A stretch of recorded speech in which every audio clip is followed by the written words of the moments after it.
Módulo, trastornos de lenguaje.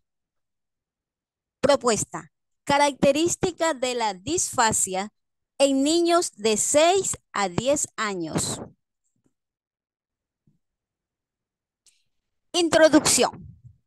El lenguaje es un vínculo de comunicación más importante que tenemos las personas. Por tal motivo, cuando los padres observan que sus hijos de 3 a 4 años no han logrado pronunciar palabras, no hablan bien o que no se expresan igual que los demás niños y cuando se les habla no prestan atención, esto en realidad les preocupa a cualquier padre, pensando si es normal o qué es lo que está pasando con su hijo. En la actualidad existe un sinnúmero de trastornos que está afectando a los niños, niñas, en todas partes del mundo. Entre estos tenemos la disfasia. Pero, ¿qué es la disfasia? ¿Y cuáles son las características en niños de 6 a 10 años? Disfasias en niños de 6 a 10 años. TEL, trastorno específico del lenguaje. ¿Qué es la disfasia? Es un trastorno específico del lenguaje.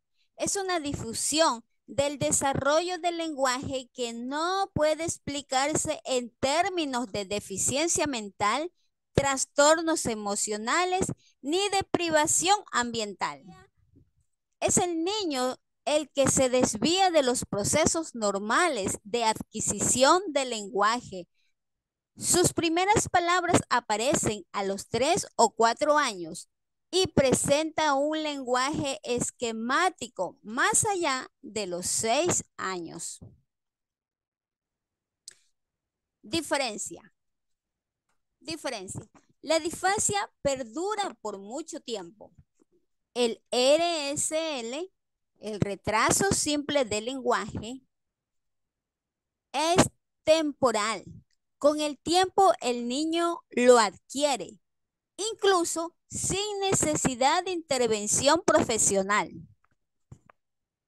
La disfasia se observa que los niños después de los 6 años no se puede comunicar asertivamente.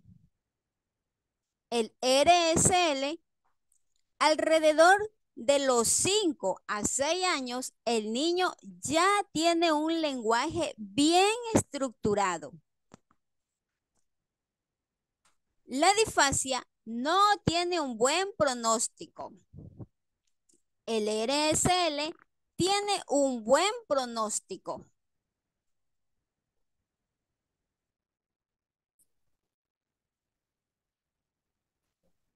Característica de la disfasia en los niños de las edades comprendidas de 6 a 10 años. ¿Cuáles son las características?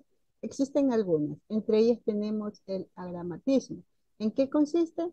En que los niños alteran la lengua, omitiendo artículos. Si se le pregunta al niño con disfasia, ¿qué hiciste hoy en la escuela o en el colegio? El niño va a decir, jugamos a colego a jugar a la playa. En vez de decir, en el colegio jugamos a la plastilina. Otra característica es que tienen errores sintácticos, es decir, la estructura de la oración no está correctamente dicha. En vez de decir los pájaros vuelan alto, él va a decir los pájaros a volar arriba. Otro es los errores fonológicos. La fonología tiene que ver con la voz, con la pronunciación, los sonidos. En vez de decir edificios, van a decir edificio. O elefante, pante. Omiten los fonemas, entre ellas la S. Va a decir los peces, va a decir los peces. Otras de las características es que no concuerdan el artículo con el género del sustantivo. En vez de decir los niños, van a decir la niña. Su vocabulario es limitado. Como su vocabulario es limitado, ellos no saben utilizar correctamente ese vocabulario que tienen en su mente para poder expresar sus sentimientos o sus deseos. Y como no lo pueden hacer, se sienten un poco frustrados por no darse a entender. Otra característica es que entienden todo de forma literal. Los niños no logran captar cuando se les están regañando o cuando una persona habla en dobles sentidos o interpretar los refranes. Un ejemplo de que puede pasar, ¿no? Que el niño esté haciendo algo que no se le permite, como saltar en la cama. Viene la mamá y le dice, bravo, qué bonito, jugando a la cama. El niño no va a entender que está siendo regañado, sino que va a decir que está haciendo algo bueno, porque dice, qué bonito. Entonces él va a seguir haciendo lo mismo. Y como no entienden las bromas en dobles sentidos, otras personas que sí lo entienden lo van a decir y él es inocente, se va a reír de lo que dicen, mientras que otros se le ríen a él por la reacción que él hace, ¿no? Porque no entiende lo que están queriendo expresar. Dificultad en la secuencia. Con las oraciones no tienen un orden cronológico, un orden secuencial. Y como no puede expresar sus sentimientos, se va a sentir bloqueado porque no expresa sus oraciones correctamente. Como consecuencia, los niños con disfasia van a sentir aislamiento social, también van a tener dificultades académicas y problemas psicológicos. Como hay aislamiento social, se va a sentir o va a tener problemas psicológicos. Todas van de la mano. En conclusión, podemos decir en consonancia a lo que hemos expuesto, la intervención de los maestros y especialistas no debe estar condicionado a un informe profesional, aunque de hecho es muy importante y necesario este informe profesional, pero como sabemos, esto involucra bastante tiempo hasta que se hagan todo el procedimiento.